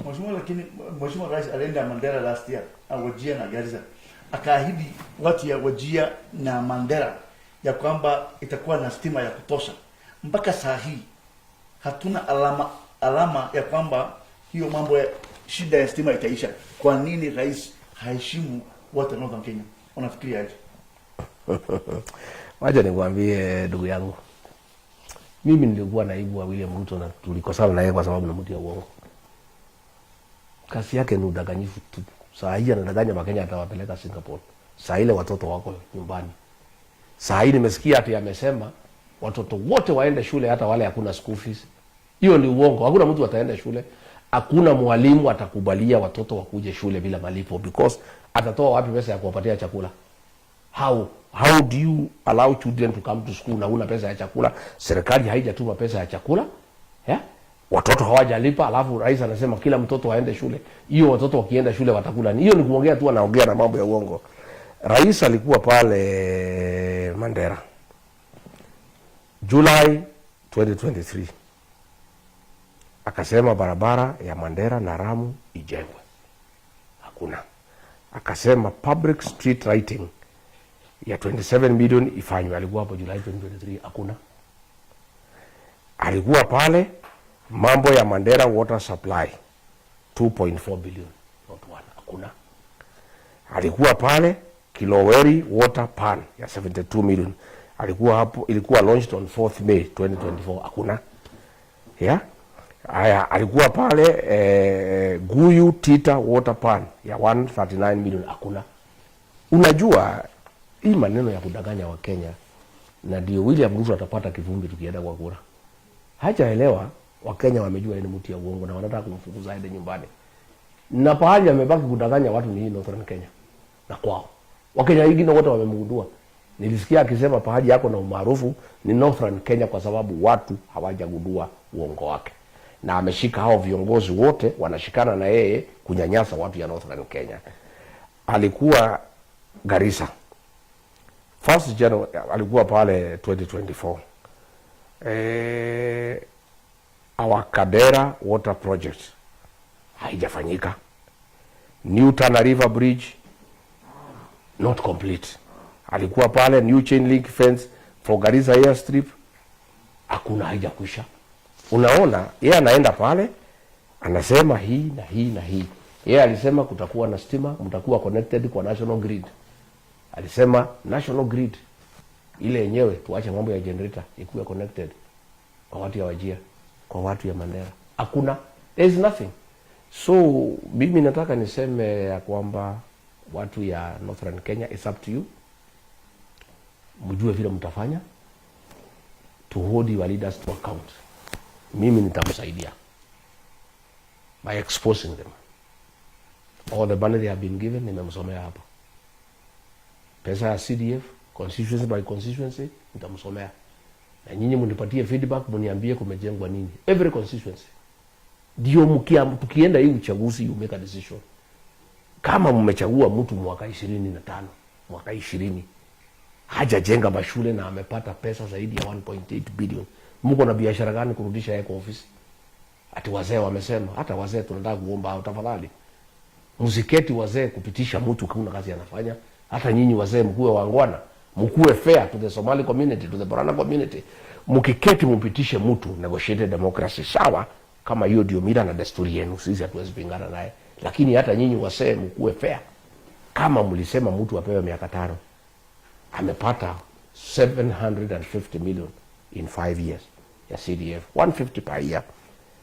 Hana shule ya kuonesha, hana chochote ya kuonesha. Utaendelea namna gani tena kukutana ati waseme mpitisha achaguliwe? Lazima tuanze kuangalia mambo mpya. Na mimi nataka kuuliza vijana and professionals, please, wakati umefika sasa, hata nyinyi muamue, muokoe jamii yenu. You must save your people, you must liberate your country. Hizi vitu mpiganie. Na mjue ya kwamba chama ya UDA ni ya William Ruto. Atapatia wale wabunge wake ambaye kuna kazi wamefanya. Chama ya UDM amechukua. Hiyo si chama yenu, ni ya William Ruto. Chama ya UDM amenunua, si chama yenu, ni ya William Ruto. Hizo chama tatu William Ruto atatumia kurudisha hii magavana na hii maseneta na hii wajumbe ambaye hakuna kazi wamefanya. Sasa wale mnataka viti mjipange. Mkienda UDM mtachengwa. Mkienda UDM mtachengwa. Mkienda UDA mtachengwa. Sasa kwa nao ile mimi naweza msaidia ni wale ambaye mmejitolea kubadilisha uongozi katika Garissa, Mandera, Wajir, Marsabit, Isiolo, Tana River. Wale mmejitolea kubadilisha uongozi. Msiende kwa hizi chama, hii ni kichinjio. Na hii tayari William Ruto amepangana na hii magavana. Na wamekubaliana. Hao ndio watarudi according to him. Hao wakirudi, hii umaskini huko utaendelea. Hii wizi ya pesa itaendelea. Hii kukosa development itaendelea. Watoto wataendelea kukosa masomo. Akina mama wataendelea kukufa wakijifungua. Hamwezi ishi namna hii. Lazima hata nyinyi muamuke. Mimi nataka kumwambia nyinyi, na si watu mimi najipigia debe. Ile chama mnaweza tegemea saa hii ni chama ya DCP kwa sababu 1, mimi Ruto hawezi kunitisha. Hawezi kunishurutisha. Hawezi ninunua. Hawezi kuniambia nitafanya nini. Yule kiongozi yote anajua hii timu iko. Kwa sababu hiyo ni watu ya Ruto. Na unataka kutoa mjumbe yako saa hii. Ukienda hiyo barabara ya UDA, ya UDM, ya ODM, hiyo ni kichinjio unaenda. Hiyo ni kichinjio. Hakuna pahali utaenda. Mkuje DCP, tukupatie tikiti. Uende utoe mjumbe uanze kufanyia watu kazi. Na sisi katika chama yetu ya DCP, hakuna mjumbe tutapatia tikiti achaguliwe akosa kufanya kazi miaka 5 tumpatie after 5 years. Hatuwezi kubali. Na ndio mimi nataka kuambia watu ya Northern Kenya, mkuje hapa mlimani hapa. Kila mwaka wale wanarudi ni only 15%. 85 wanaenda nyumbani. kwa sababu hakuna, ukikosa kufanya kazi hapa mlimani Kenya huwezi chaguliwa tena. Mambo ya uchaguzi hapa ni kazi. Umejenga shule ngapi? Umejenga barabara ngapi? Umefanya nini? Sasa nyinyi mnarudisha mtu hakuna kitu wamefanya. Ati wazee wameketi, wameamua ni huyu, mnamchagua. Mwaka 5, mwaka 10, mwaka 15, mwaka 20, mwaka 25. Umaskini unaendelea kuzidi. Watoto wanaendelea kuhangaika, wamama wanaendelea kuhangaika. Iko pesa ya kera, kila mjumbe anapewa karibu 65 million every year. Mwaka 5 ni over 300 million. Hapo Wajia, Wandera, Garissa, Marsabit, pesa kazi gani ya kera imefanywa na hiyo wajumbe? Hii pesa yote imekuliwa. Sasa nyinyi ni wakati wenu. Mjiokoe. Mjikomboe nyinyi wenyewe, kwa sababu hakuna mtu mwingine anaweza komboa nyinyi. Nyinyi ndio mnachagua viongozi. Na hii hasara yote mumeenda na hii umaskini iko katika Northern Kenya. Na hii shida zote mko nazo ni uongozi mbaya. Msipoamua mtafute viongozi ambaye wanapenda watu. Viongozi watakubali kuishi na nyinyi. Viongozi watakubali wakitoka bunge hawaendi Dubai, hawaendi Cape Town, hawakai Nairobi, wanakuja mashinani kukaa na nyinyi. Unajua siku nilikuwa US, nikiwa Amerikani mbali, watu wakanitafuta kutoka Mandera, wakaniambia tumevamiwa na askari ya Jubaland, hata shule zimefungwa, wanatuhangaisha hapo, wanatuua, na viongozi wetu wamenyamaza. Nikaongea governor, kila mtu aliita press conference, labda wakasema ni uongo, hakuna kitu kama hiyo, kwa sababu hawajui, hawaendi nyumbani, wanakaa Nairobi. Sasa kama mimi nimejua nikiwa Amerika ya kwamba iko askari ya Jubaland ikiwa Amerika, na hao hata wakiwa Nairobi si wangejua, hata kama wataki kwenda Mandera. Hao viongozi wamesahau watu yao, hawana haja na watu yao, hawaongeagi na watu yao. Siku nimetetea hiyo askari ya Jubaland, si wameondoka, watu wanakaa na amani. Na hivyo ndivyo mnastahili, sio Rijia kuya akiongea, governor wenu wakuwa akiongea, na senator huyu anaitwa Ali Roba, yeye alikuwa ananitukana, anasema ati hakuna askari ya Jubaland, na wako na wananchi wanawaona na waniambia wako. Wabunge hawaongei. Lazima watu wetu wa pale Northern Kenya mjikomboe, lazima mjisaidie nyinyi wenyewe. If you don't choose the correct leaders, stop complaining about poverty. Don't talk about marginalization. We have enough resources. What we lack is accountability. What is there is theft of public resources. What is there ni kudharau wapiga kura na kuwadhulumu. Because when you divert funds meant for children, hiyo ni dhuluma. So mimi sina solution. Mimi nitamsaidia. I'll give you the ammunition by giving you information. Because mimi siogopi, wengine wote wanaogopa. Hakuna mtu mwingine ataongea. Most leaders watapewa pesa wanyamase. Na hiyo watu wenu wako juu sana kwa kuonga watu. Hata kuna magavana walinitumania, Rigiji, wacha tuongee, situketi maneno na isaitu watu wetu, wanaanza kutuchukia. Sisi ni wazee, tunaweza keti kama wazee tusikizane. Tafadhali punguza hii maneno tuongee. Mimi sitaki, siwezi ongea na nyinyi. Kama mnataka tuongee, muende mjenge shule. Kama mnataka tuongee, mjenge hospitali. Kama mnataka tuongee, muweke stima. Kama mnataka tuongee, muweke madawa kwa hospitali. Mimi ni Mkenya mzalendo.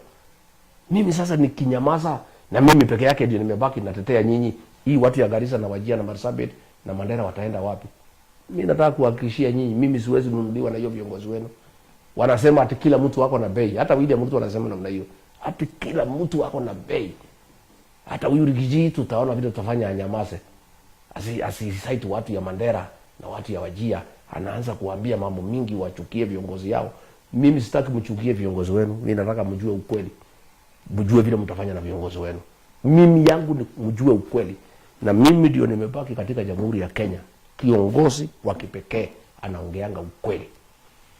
Na mimi nilianza ukweli mlimani.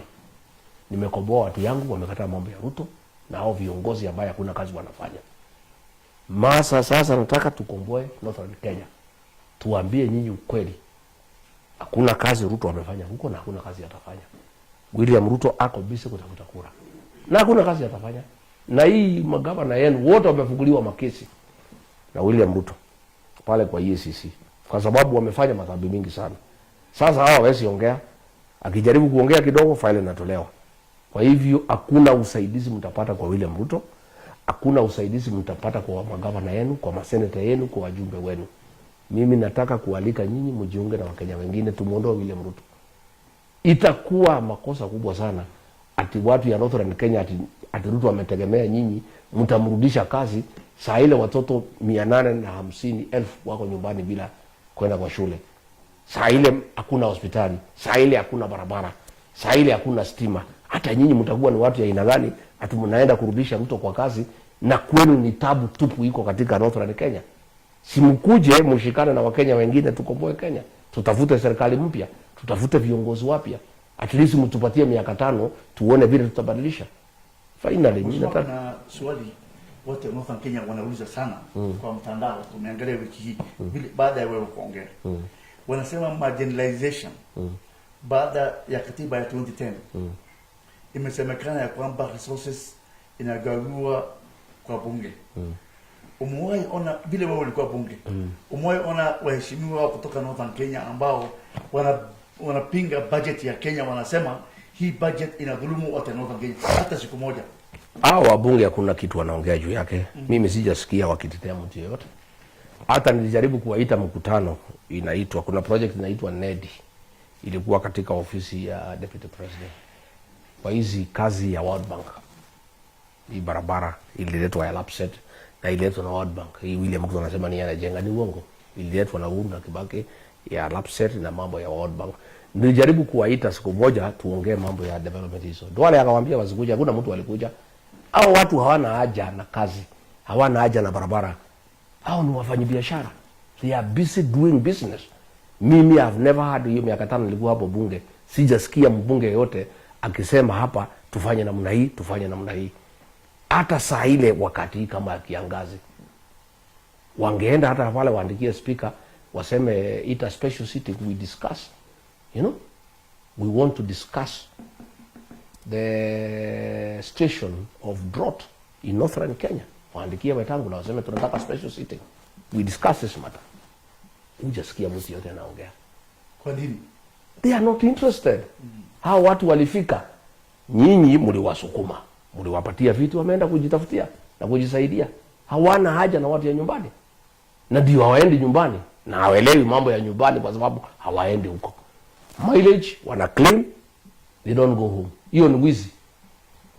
Force mileage claim, they don't go home. Na mimi ningetaka kuchallenge watu ya Mandera waniambie when is the last time they saw their member of parliament kwa constituency. When is the last time watu ya Wajia waliona MP? Wakati walikuwa wanatolewa ofisi, walita special sitting. Walita special, mimi nikitolewa walita special sitting. Sasa hii kuna disaster hawezi tisha. Hii watu, mimi nikienda kupeana chakula Garissa, Mandera, ni kuwabebeleza, twendeni tukapeana chakula. Wanasema tafutia si ndege ya kwenda naye. Tunaenda tunakutana pale Embakasi ama Wilson na wabeba na ndege. Mimi nashangaa tukirudi na wakuta ndege kwa nani wamekaa ndani. Mimi nilikuwa nafikiria tunawapatia lift, tupeane chakula, wabaki nyumbani, wasikise shida ya wananchi, waelewe what's going on, wakimaliza warudi. Tunarudi na hawa. The next time ninaenda ndio tunaenda na hawa. Na mimi nataka kuchallenge hawa MPs to share their itinerary with their constituents. Yeah? Na mimi nakwambia hao watu watakuja kufungwa kwa force mileage claim because wana claim millions of shillings every month. Pesa ya kusafiri kwenda kwao nyumbani na waendi, hiyo ni wizi. They don't go home. And even when they go by air. Wanaenda once in a while. But wanalete work ticket kusema ati wameenda nyumbani, na ni uongo, ni wizi mtupu. Mimi nasema wanapewa between 1.5 million to 2 million by parliament allowances to enable them go home. Why don't you go home? Why don't you go and serve your people? Mumepewa pesa ya kwenda nyumbani. Serikali imesaidia nyinyi through parliament, taxpayers money, to enable you as a member of parliament to serve your people. Why do you claim pesa ya mileage then you don't go home? When will you ever go home? You know, these people used to accuse me that I'm a villager because of kwenda nyumbani. And I said, I'm a villager. Yes, you must go home. Utakosa kwenda nyumbani namna gani? Na hiyo watu ya nyumbani hapo ndio ulizaliwa, hiyo watu ndio walikulea, ndio walikusomesha, ndio walikupatia baraka ukakuwa kiongozi. Utakosa namna gani kuwatembelea na kujua shida zao?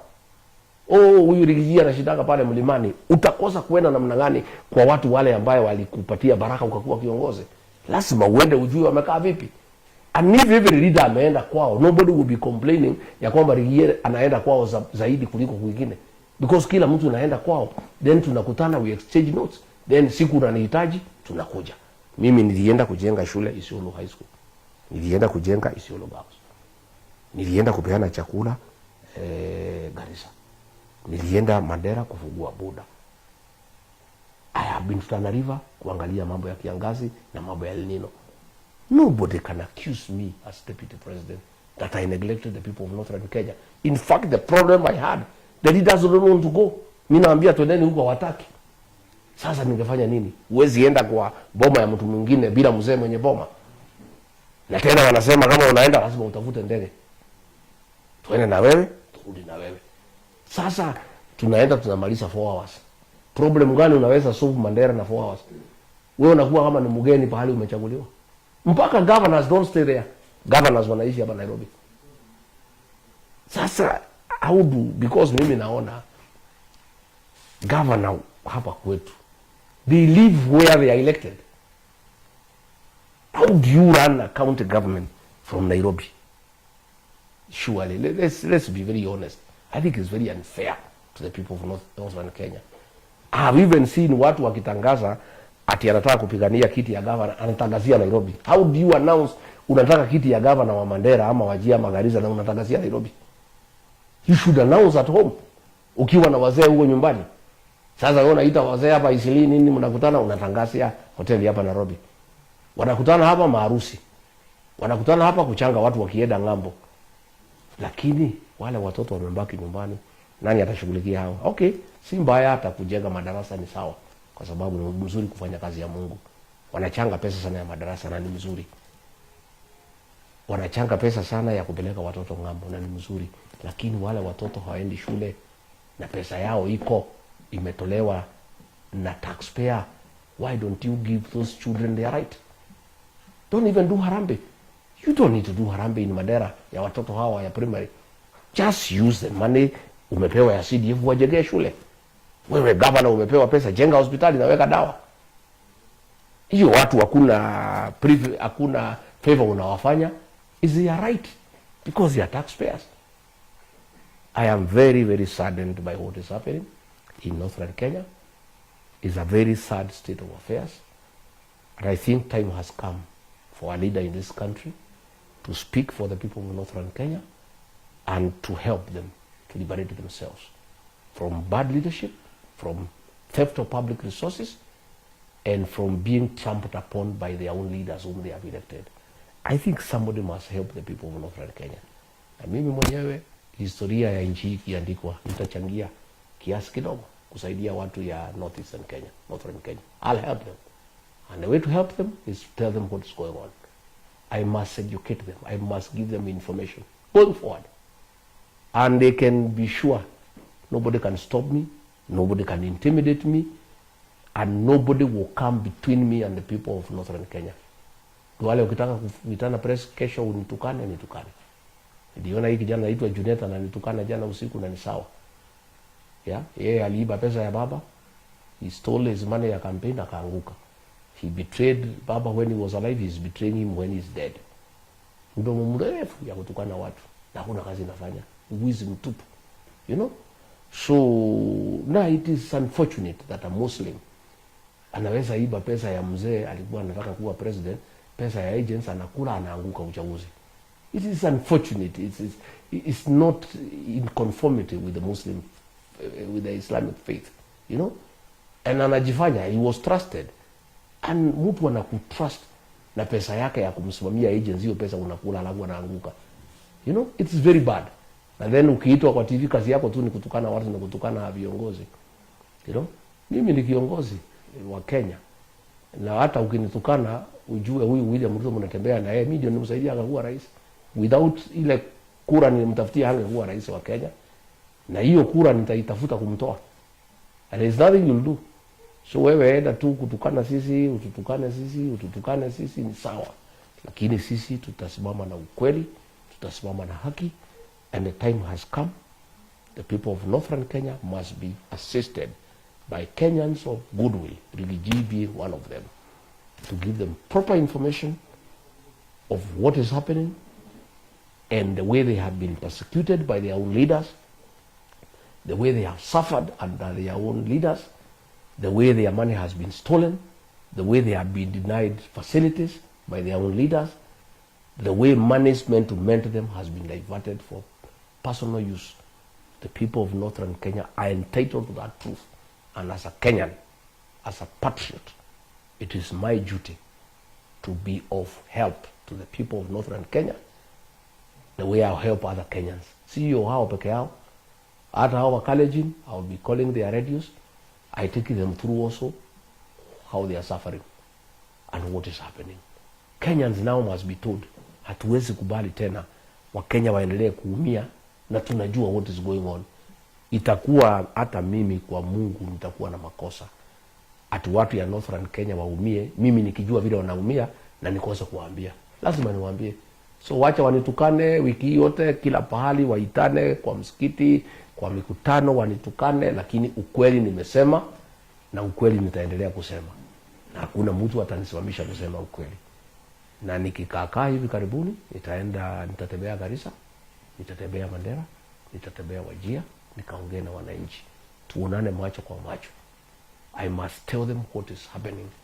I must share with them my ideas of what they can do to liberate themselves and make sure that these funds meant for their development, for their welfare, are utilized for that purpose.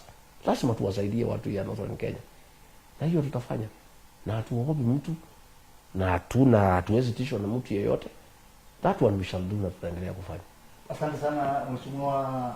Tukimalizia, kuna message kutoka vijana wa Northern Kenya waliniandikia message leo, wameniuliza ya kwamba hawa wanataka kuja na application ambaye inaitwa Mheshimiwa Traka. Yani hiyo application yao wanaunda saa hii itaangalia kila mheshimiwa kutoka Northern Kenya. Yes.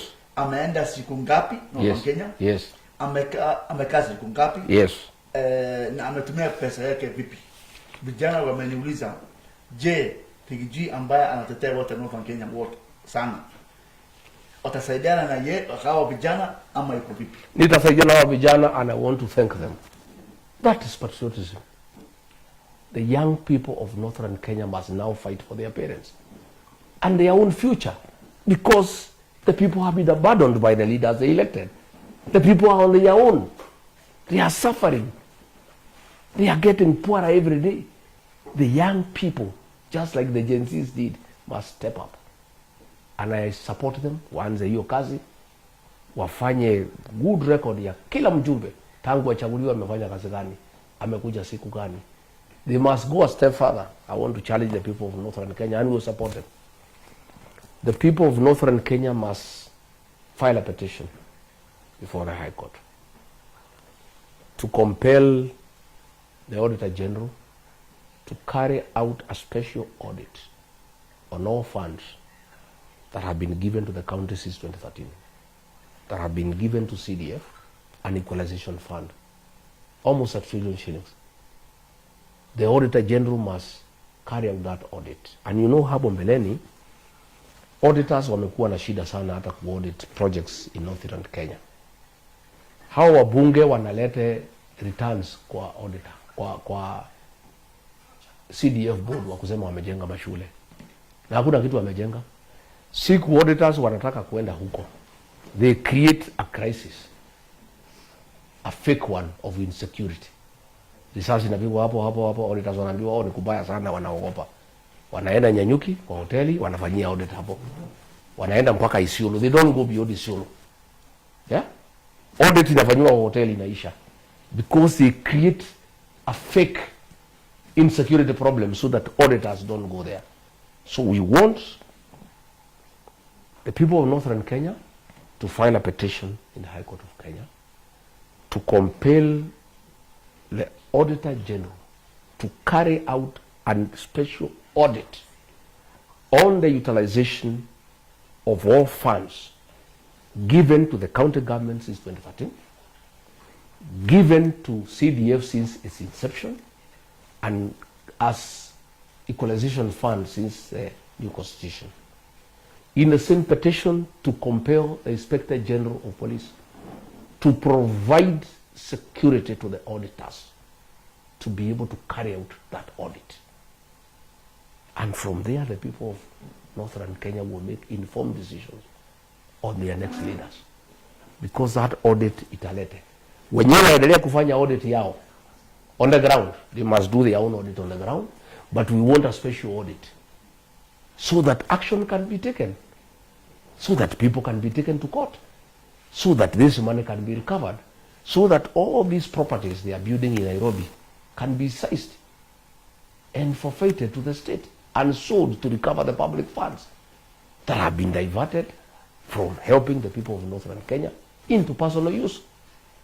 The time for the people of Northern Kenya to wake up is now.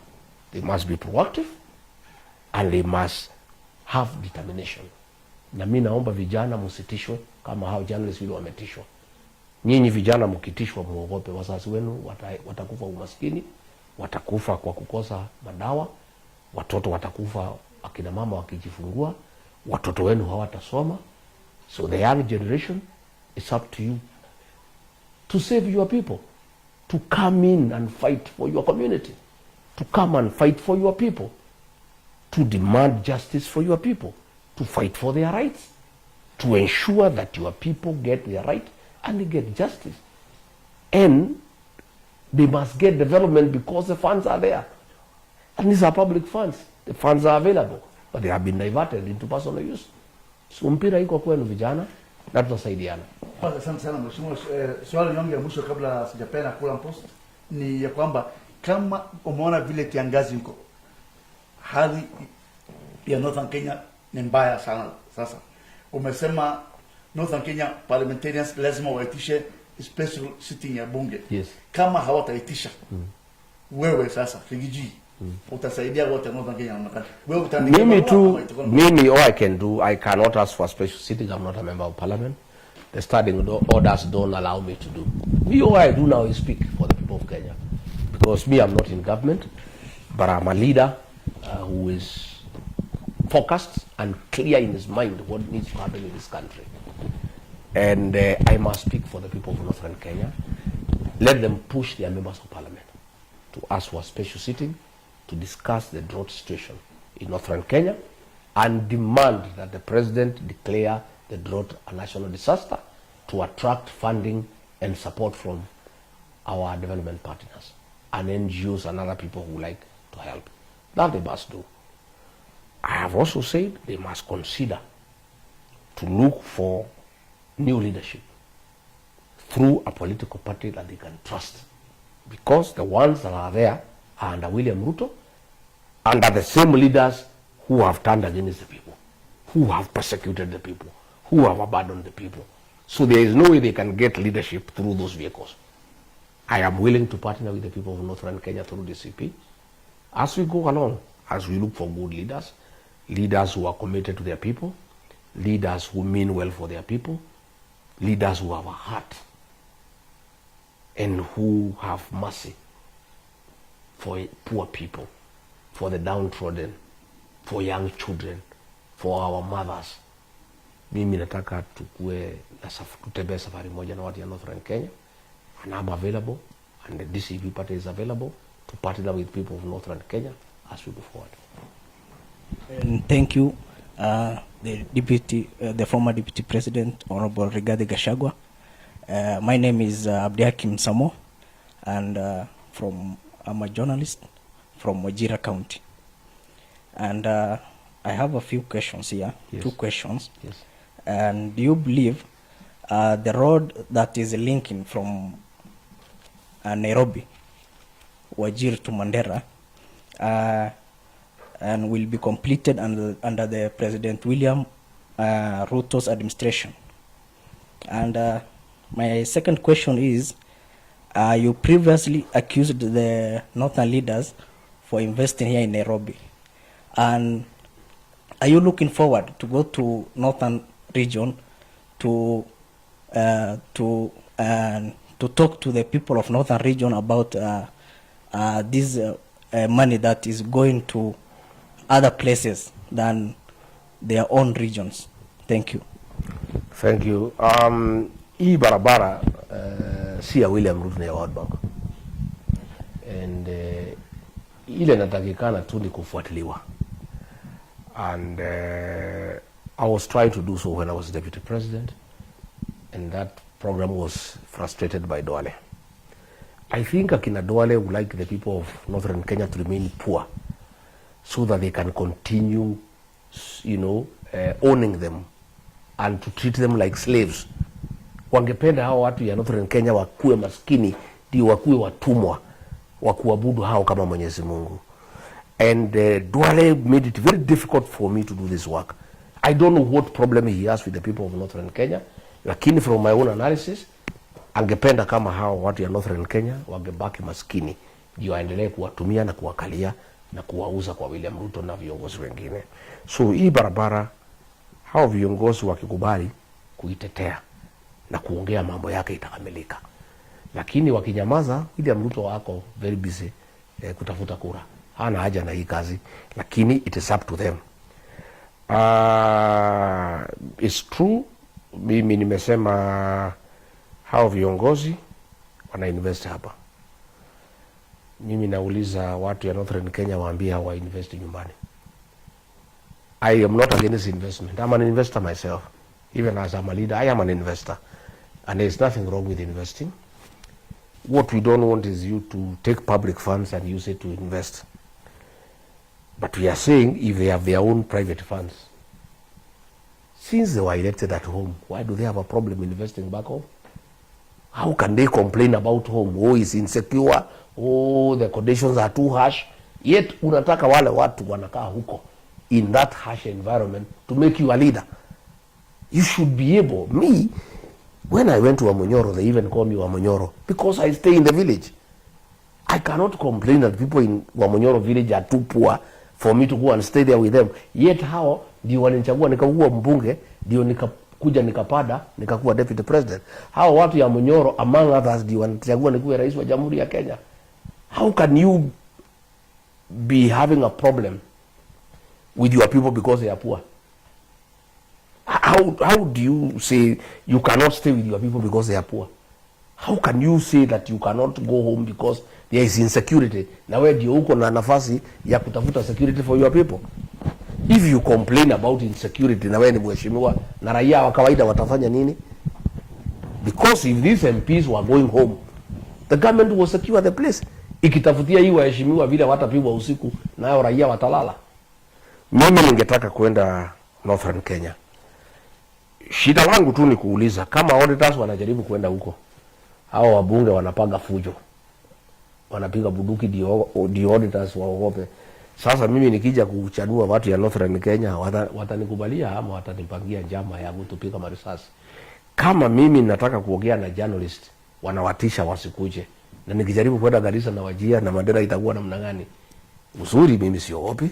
Hata hapa kwetu William Ruto kila weekend ananipangia wakora wa kunipiga, na mimi naenda tu. Tunapigana nao mpaka tunaongea na watu. So hata hii Garissa nitakuja, Wajir nitakuja, Mandera nitakuja. Ile tutokea itokee. Mimi najua vijana watanilinda. I know the young people will protect me. And me, I'm not a coward. I fear nothing. I'll come to Garissa, I'll come to Wajir, I'll come to Mandera. I'll come in good time and I'll ask our young people to give me security, to give me protection. I hope these leaders will not organize violence against us. They will not do things the way Ruto is doing here in the mountain, organizing goons to intimidate us, getting police to tear gas us. And even if they do, we get more popular. In fact, nikija Garissa wanikatae niongee na watu, ndio watu hata wataniamini zaidi. Hata hii sasa wamekataa maredio kuja hapa, ndio watu wanakuwa na hamu zaidi kujua ninataka niseme nini. They actually publicizing. Unajua ukikataza watu kusikiza kitu, wanauliza ni kwa nini zinakataza kusikiza. Then we must listen. So the people of northern Kenya will try to find out what I was saying. Because why are they being denied the opportunity to hear from Rigiji? Why si wangewacha tu waongee na hao warudi wakanushe? Wangewacha Rigiji aongee, aongeleshe watu na maredio, hao waite na hao waongeleshe watu na maredio. Mbona wanakataa mimi nisungumze na watu? Because the guilty are afraid. Hao wabunge wanajua, magavana wanajua hakuna kazi wamefanya, pesa wamechukua, hawajafanyia watu kazi, na wataki mimi niongee na watu ya huko, because nikiongea na watu ya huko wataherevuka zaidi na wataanza kuwauliza maswali. Kwa hivyo I'm looking forward to visiting Northern Kenya at the right time.